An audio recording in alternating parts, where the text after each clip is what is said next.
Hello. तर आज आपण सकाळच्या नाश्त्यासाठी झटपट कमी वेळात कमी साहित्यात बनणारे पौष्टिक असे मुगाचे चिले बनवूया. यासाठी मी मिक्सरच्या भांड्यात रात्रभर भिजवून ठेवलेले मूग घेतले. त्यामध्ये लसूण, आलं, मिरची, चवीनुसार मीठ ॲड करून ते वाटून घेतलं. हे मिश्रण एका भांड्यात काढून त्यात कांदा, टोमॅटो, शिमला मिरची, कोथिंबीर ॲड करून मिश्रण एकजीव करून घेतले.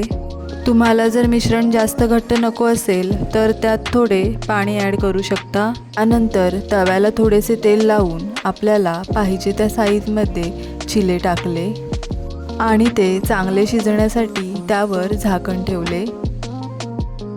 ते दोन्ही साईडने खरपूस असे भाजून घेतले.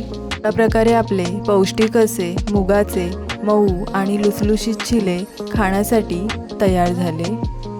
लहान मुलं खूप वेळेला भाज्या खाण्यासाठी टाळाटाळ करतात, त्यांना ते आवडत नाही.